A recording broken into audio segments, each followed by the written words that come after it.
Bonjour à tous et bienvenue à ce 5e épisode sur l'Atlantide, cette civilisation pré-adamique cachée dans la Bible. Maintenant que nous avons vu l'arrivée des anges en Atlantide, suivie de l'arrivée des humains, voyons maintenant les intentions du chérubin à bâtir son propre royaume, à renverser le Créateur. Voyons comment pour cela il a dû utiliser de sagesse, d'invention, de leadership, de ruse et pour finalement être mis à l'échec par Dieu lui-même.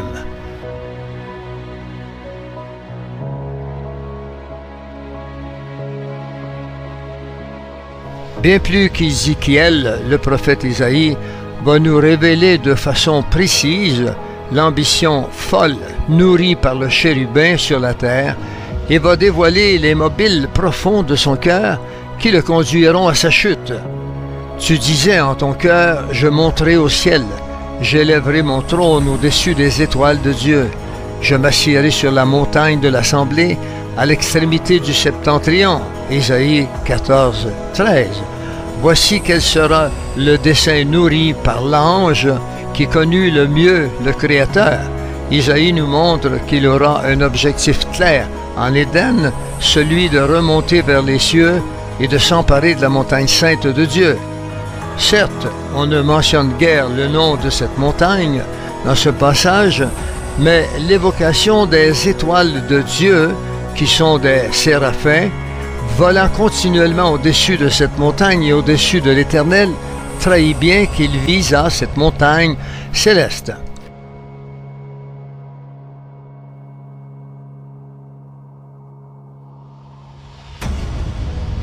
Ces séraphins forment des étoiles et sont d'ailleurs décrits dans le même livre du prophète Isaïe. Ceux-ci, à la différence des chérubins, ne sont pas des anges postés sur la montagne de Sion, mais ils sont décrits comme volant au-dessus du Créateur et par conséquent au-dessus de Sion, la montagne sainte. Isaïe 6, entre les versets 1 et 2, nous dit « Je vis le Seigneur assis sur un trône très élevé, et les pans de sa robe remplissaient le temple. Des séraphins se tenaient au-dessus de lui. Ils avaient chacun 6 ailes, 2 dont ils se couvraient les pieds, et 2 dont ils se servaient pour voler. »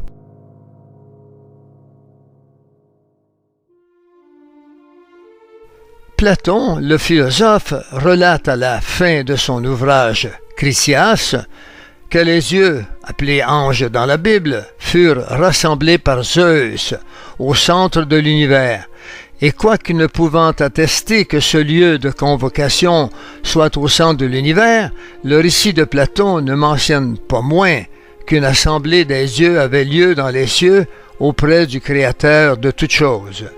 Cette réunion, qui eut lieu à la fin de l'œuvre de Platon, peut avoir été une des occasions attendues par le chérubin pour mettre en exécution son projet de révolte, de renversement du trône du Créateur dans les cieux, aidé des anges qu'il avait acquis à sa cause. Et les recherches du chérubin en vue d'élever son trône de la terre vers les cieux furent couronnées de succès, puisqu'il s'était doté à la suite de la ville et du trône de portails de voyage interdimensionnel et intersidéral. Ce portail lui permit alors de voyager avec son trône dans l'espace intersidéral à la rencontre des autres anges méritants que Dieu avait établis sur d'autres planètes de l'univers et sur les astres. Ceci afin de les séduire pour qu'ils prirent part à son projet funeste de renverser le Créateur. Ces anges méritants qui avaient été éduqués dans la connaissance des mystères de Dieu, de la création, et qui avaient vu les nombreuses prouesses du chérubin, père de toute une civilisation sur la terre, rêvaient eux aussi de devenir des dieux à part entière, pour exercer le pouvoir de la connaissance dans l'univers, chacun dans le domaine où il reçut autorité. Mais le chérubin parviendra-t-il à convaincre ces anges méritants de le suivre dans son projet de prendre Sion.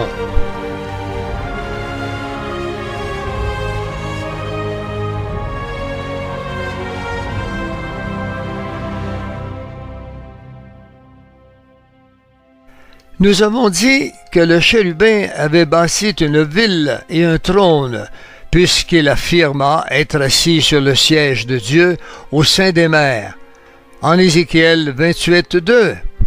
Mais il s'agissait de cette ville et du trône dont l'Éternel n'avait pas agréé la dédicace, rejetant ainsi son offre du chérubin. S'étant assis lui-même sur ce trône, il désira secrètement aller plus loin dans son ambition de grandeur, c'est-à-dire monter au-dessus du firmament pour conquérir la montagne sainte dans le royaume céleste de Dieu et placer son trône après avoir renversé celui de son Créateur. Cela veut dire qu'il désira hisser son trône de la terre jusqu'au ciel, au-dessus des étoiles de Dieu, c'est-à-dire au-dessus même des séraphins. Pour ce faire, il y avait une occasion. Lors de la convocation de tous les anges dans le ciel, qui avait lieu après un temps déterminé. Ce moment serait idéal pour faire croire au Créateur qu'il reviendrait se soumettre à lui et lui faire de nouveau allégeance pour récupérer la position qui lui fut confiée par le Créateur avant sa mission sur la terre. Mais une fois le baiser d'allégeance fait au Créateur, le signal serait donné à ses partisans, rassemblés à cette occasion, de lancer un assaut contre le royaume céleste et contre le Créateur. Le baiser est en effet un symbole d'allégeance dans le psaume 2, où il est demandé au roi de la terre de baiser le Fils, de peur qu'il ne s'irrite. C'est une demande d'allégeance au roi des rois, Jésus-Christ. Il fit le baiser de trahison au Créateur, mais à une seule parole du Créateur, il fut précipité de la montagne sainte vers les parvis du ciel, et en un éclair, l'archange Michel se saisit de lui et l'expulsa du royaume céleste, puis eut ordre de le précipiter violemment sur la terre, lui ainsi que tous ses partisans. Ce fut avec un grondement violent que se fit entendre la chute du chérubin, qui fut précipité sur la terre, ainsi que ceux qui l'avaient suivi dans sa révolte. En Ézéchiel 28:17, il nous dit bien « Je te jette par terre, je te livre en spectacle au roi ». Il s'avère néanmoins important de revenir sur ceux qui furent les partisans du chérubin, qui furent séduits par lui au point de participer à sa révolte contre le Créateur. Ce sont ces anges déclarés méritants par le Créateur après leur passage sur la terre. Ils furent établis dans divers lieux de l'espace, des étoiles et des planètes, comme gardiens et vigilants sur l'espace du cosmos. Car ici, bibliquement, il convient de distinguer ces trois lieux importants.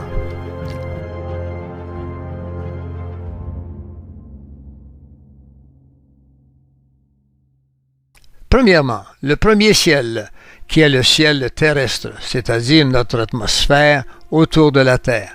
Deuxièmement, les lieux célestes, considérés dans la Bible comme le deuxième ciel, qu'on voit dans Éphésiens 3:10 et 6:12, c'est-à-dire l'espace des astres et des planètes lui-même distincts.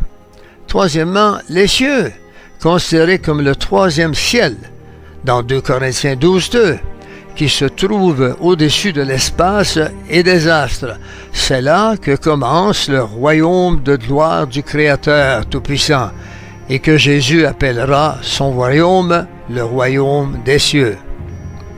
Ces anges méritants qui avaient obéi jusqu'ici aux principes divins en restant spirituels et en gardant une conduite douce et sage lors de leur temps dans la chair sur la terre, à l'école du chérubin, s'étaient vus confier des domaines dans l'espace où se trouvent les étoiles et les planètes, autrement dit dans le deuxième ciel, pour collé avec la terminologie de la Bible.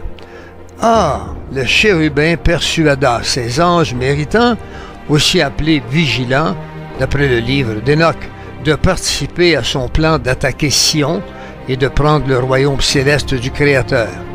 Plusieurs de ses méritants, après avoir vu élever son trône jusqu'aux étoiles et parcourir l'espace intersidéral, franchissant les galaxies les plus lointaines, acceptèrent de soutenir celui-ci. C'est pourquoi on voit dans le livre d'Enoch appelé le Scribe un palais de cristal au deuxième ciel. C'est assurément le palais du chérubin fait entièrement de cristal et dont Enoch dira par 2 fois que ce lieu lui inspira l'effroi. Nous le voyons dans le livre d'Enoch 14, entre les versets 10 et 12. « Je fus enlevé ainsi jusqu'au ciel, et j'arrivai bientôt à un mur bâti avec des pierres de cristal. Des flammes mobiles en enveloppaient les contours. Je commençai à être saisi d'effroi. Cependant, je m'enfonçai au milieu de ces flammes, et je pénétrai dans une vaste habitation dont le pavé était en pierre de cristal. Les murs, comme le pavé, étaient également en cristal, aussi bien que les fondements. Je tressaillis d'effroi. »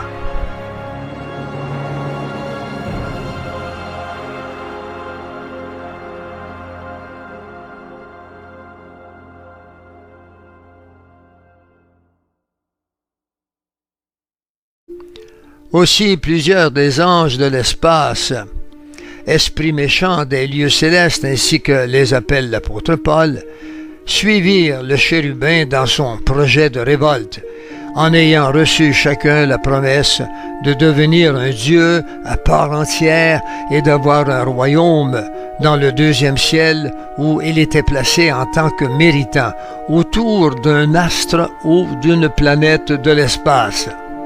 En outre, le chérubin promit à ses anges de peupler leur planète, encore vide, d'être vivants afin qu'ils soient adorés comme des dieux. Chacun régnerait sur une planète et exercerait librement son pouvoir de domination. Il en voulait pour preuve ces êtres façonnés par l'usage de la génétique, dont il continuait de percer les mystères et qu'il transférait de la Terre vers d'autres planètes au moyen de son portail de voyage interdimensionnel et intersidéral appelé la Porte des Étoiles, Stargate en anglais, donné au film du réalisateur Roland Emmerich et Dean Devlin, réalisé en 1994 et qui parle de l'ange de lumière. Il fabriqua des écosystèmes qu'il implanta sur des planètes encore vierges appartenant à d'autres systèmes solaires. Il y envoya des colonies d'êtres génétiquement conçus et qui furent sous la domination des méritants. Ce sont ces créatures dont le cinéma hollywoodien n'a de cesse de nous rappeler l'existence des créatures dites extraterrestres et qu'on nomme aliens, qui envahira bientôt notre terre au temps de l'Apocalypse, où ressurgira un royaume semblable à l'Atlantide. Certaines de ces créatures seront précipitées depuis les cieux, car Jésus annonça qu'à la fin des temps, les puissances des cieux seraient ébranlées, en Matthieu 24, 29. Tandis que d'autres créatures sortiront de l'abîme, Apocalypse 9, entre les versets 1 à 11. Ainsi, les méritants se voyaient déjà à la tête du royaume et de cités prestigieuses, dont chacun serait proclamé Dieu dans le domaine où il avait reçu le mandat de veiller de la part de l'Éternel. Ils se voyaient donc chacun siéger sur un trône et être adorés sur la planète dont ils avaient la garde.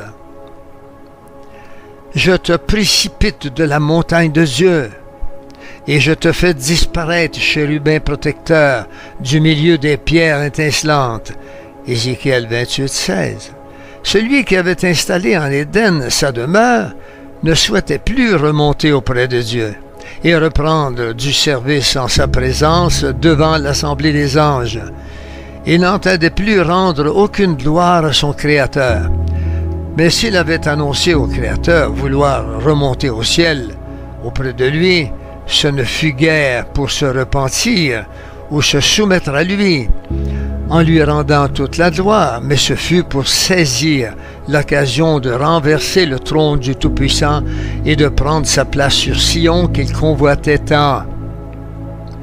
Mais cette ambition folle était vouée à un échec qu'il n'était plus en mesure de voir, tant il était aveuglé par son orgueil devant tout ce qu'il avait pu accomplir de prodigieux sous le ciel. Il remonta alors sur Sion, la montagne sainte, mais voulant atteindre le Créateur en lui donnant un baiser, il fut projeté de devant sa face et fut immédiatement saisi par le chef de l'armée des anges célestes, Michael, l'archange, qui l'expulsa des cieux et l'attacha à un astéroïde qu'il projeta vers la terre où se trouvait son trône. Ses partisans qui s'attaquèrent à l'assemblée des anges autour du trône de Dieu afin de prendre d'assaut la montagne sainte furent vite maîtrisés et précipités eux également hors du royaume céleste vers la terre. En Ésaïe 14, 12, on le voit bien, tu te voilà tombé du ciel, astre brillant, fils de l'aurore, tu es abattu à terre, toi le vainqueur des nations. Le chérubin finit donc par être chassé du ciel. Pourtant, pour plusieurs commentateurs des Écritures, le passage « tombé du ciel » est encore considéré comme la preuve que toute l'histoire du chérubin astre brillant s'est produite uniquement dans le ciel. Il n'a eu aucun ancrage sur la terre. Ils perdent de vue cette référence majeure à la terre comme le lieu vers lequel il fut expulsé, évoqué à la fois par les deux prophètes Ézéchiel et Isaïe. « Tu es abattu à terre, toi le vainqueur des nations » Isaïe 14, 12. « Je te jette par terre » Ézéchiel 28, 17. « Je te réduis en cendres sur la terre » Ézéchiel 28, verset 8, 18. Il faut cependant dire qu'en étant précipité sur la terre, le chérubin et ses anges n'auront pas du tout la même destination. Tandis que le chérubin s'écrasera à la surface de la terre, les partisans du chérubin seront précipités jusque dans les profondeurs de la fosse, c'est-à-dire en dessous de la terre, où ils sont emprisonnés. Mais la chute du chérubin, roi de Tyr, eut des conséquences physiques d'une ampleur cataclysmique sur la terre. Au bruit de sa chute, quand les mourants gémissent, quand le carnage est dans ton sein, les îles tremblent. Ézéchiel 26, le verset 15. La chute du chérubin fit un grand bruit, on le voit, qui entraîna un grand massacre sur le continent d'Atlante et qui atteint jusqu'à sa capitale. Le carnage est dans ton sein, et tu as d'une mort lente. Les mourants gémissent, sans qu'on ne sache comment cette mort se produisit. Mais il semble que ce malheur entraîna une mort lente, qui passa par beaucoup de douleurs et de gémissements. Car les Atlantes ne crient pas de douleur, mais gémissent plutôt de froid. Un froid glacial qui gèle jusqu'à leur cœur. Alors ils meurent dans les gémissements. Ensuite, ces îles qui tremblent montrent avec le bruit de cette chute du chérubin qu'un impact lourd a eu lieu sur la terre et a fait trembler jusqu'aux îles pourtant situées tout en marge du continent où a lieu l'impact. Il est logique de penser qu'un astéroïde accompagnant la chute du chérubin depuis les cieux jusque sur la terre. Et sa chute depuis les cieux fut si violente, et l'impact de celle-ci fut si grande qu'elle fit dévier la Terre de son axe de rotation, provoquant une période glaciaire, connue dans la préhistoire comme l'une des causes majeures de l'extinction des grands animaux, c'est-à-dire des dinosaures, en particulier sur les terres d'Amérique du Nord, encore sauvages. L'axe des pôles de la Terre se déplaça vers l'équateur, amenant une glaciation subite du continent Atlante qui perdit en quelques jours un grand nombre d'animaux et d'habitants, tandis que dans l'autre versant de la planète, l'océan Indien fut également gelé de la même manière. Seul un astéroïde ayant frappé la Terre a pu produire ce grand bruit, faisant à la fois trembler les îles et causant ce carnage dont parle Ézéchiel. Au bruit de sa chute, quand les mourants gémissent, les îles tremblent. Ézéchiel 26, le verset 15. Après cette chute, ce qui resta des grands animaux, c'est-à-dire des dinosaures, et qui ne furent pas détruits par la glaciation, devinrent des animaux féroces, des carnivores cherchant à dévorer toute chair sur la terre. C'est pourquoi le chérubin entreprendra de les massacrer avec ses armes puissantes dont il disposait, notamment celle qu'il employait, le cristal de pouvoir, pouvant balancer de puissantes décharges électriques. Au final, le chérubin échoua, nous révèlent les deux prophètes, Isaïe et Ézéchiel. Il sera chassé du ciel, puis condamné à demeurer sur la terre. Il perdra donc tout droit de cité dans les cieux auprès du Créateur, ne disposant même plus de la liberté d'effectuer aucun voyage dans l'espace insidéral au moyen de son portail de passage interdimensionnel. Il paya ainsi pour avoir entrepris de faire tout le mal qu'il avait nourri dans son cœur contre celui qui lui avait tant donné, et bien plus qu'à d'autres.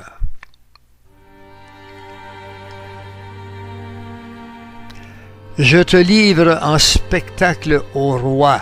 Ézéchiel 28, 17.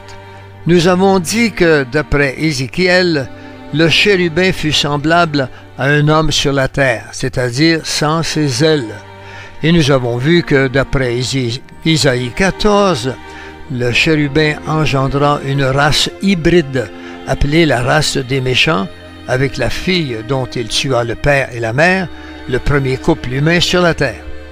D'après Platon, le dieu de la mer Poséidon s'unit avec Tito, de laquelle naquirent 10 fils, auxquels il partagea le territoire de l'Atlantide, qu'il divisa en 10 provinces.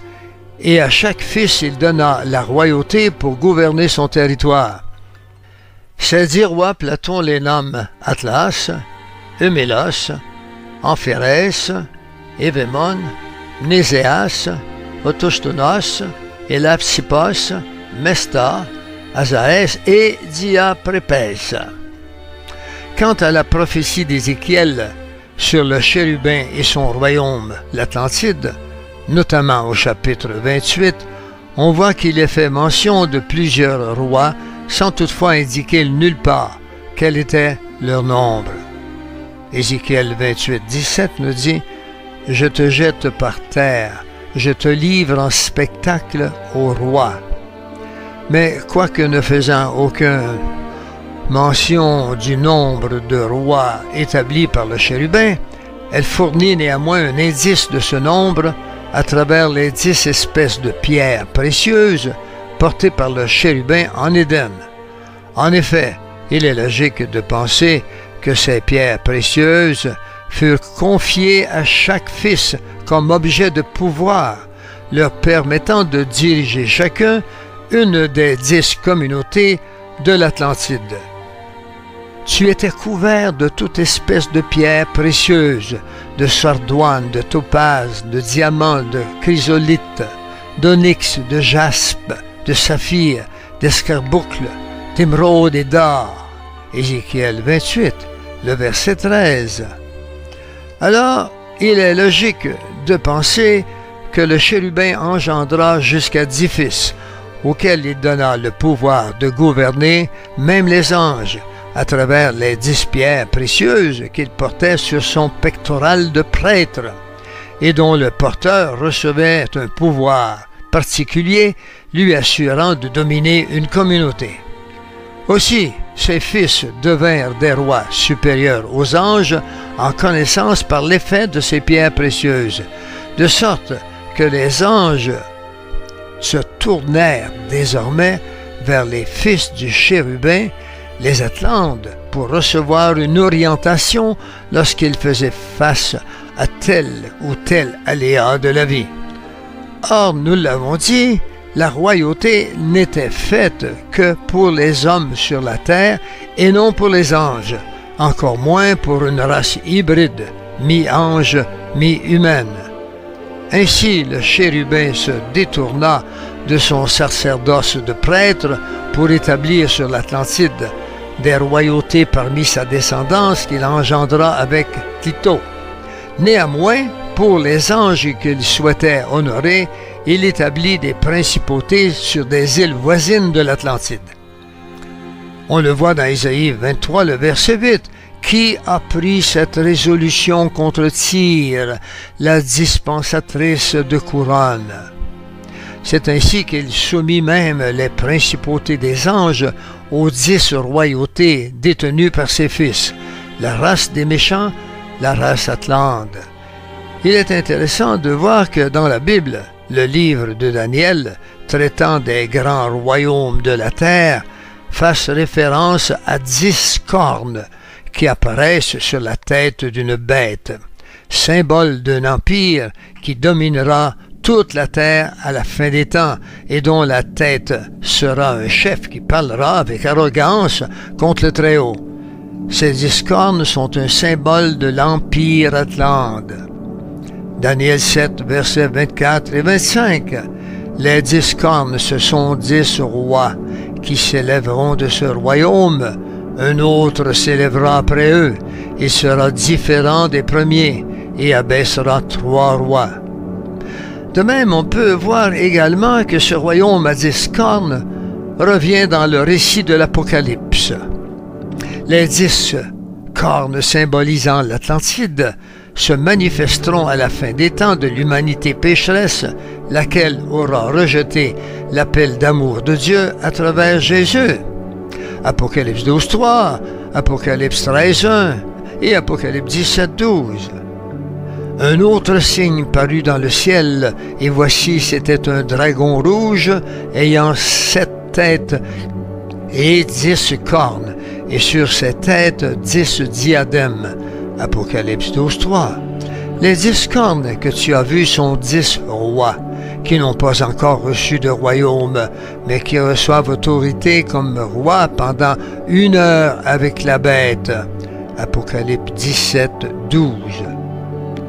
Toutes ces références aux 10 rois par Daniel et dans l'Apocalypse montrent qu'il y a une insistance et une persistance du chérubin à vouloir établir sur la terre son empire d'autrefois et à vouloir régner sur le monde comme ce fut le cas à travers les 10 royautés atlantes.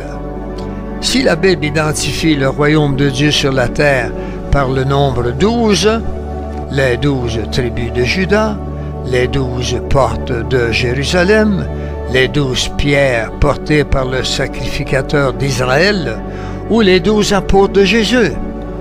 En revanche, le royaume de Satan sur la terre est identifié à travers les 10 cornes qui sont les 10 rois, les 10 diadèmes et les 10 pierres précieuses que portait le chérubin grand prêtre d'Éden.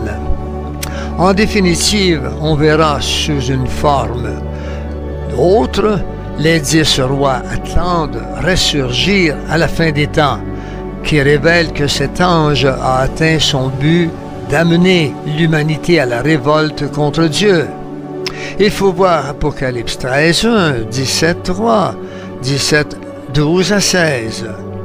Ces 10 rois domineront avec la bête, qui ne sera autre qu'un homme possédé par le chérubin. lequel acceptera de faire toute sa volonté et qu'il possédera de manière à régner sur toute la terre pendant les 7 ans de l'Apocalypse. Le nombre 10 finit par être un symbole à travers les âges, en partant de l'Atlantide, d'un empire mondial qui s'oppose à Dieu. Car l'Égypte fut du temps de Moïse la puissance mondiale, à laquelle aucun royaume ne résistait. Et l'on s'aperçoit en comptant le nombre de plaies envoyées par Dieu sur l'Égypte afin de forcer le Pharaon à libérer le peuple d'Israël, qu'il eut une manifestation du caractère de l'Empire Atlante. On le voit dans Exode 8, le verset 2.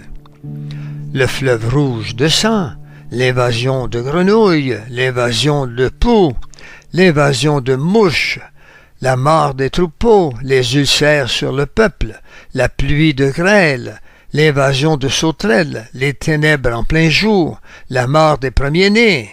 Il faut voir Exode 7, 17, 8, 3, 8, 17, 8, 24, 9, 3, 9, 10, 9, 18, 10, 4, 10, 22 et 12, 12.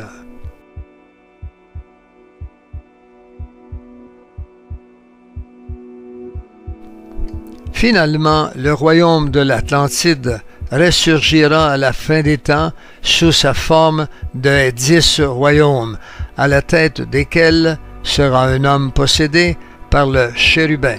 Celui-ci ira s'asseoir dans le temple reconstruit à Jérusalem, lequel fut son projet à travers des âges.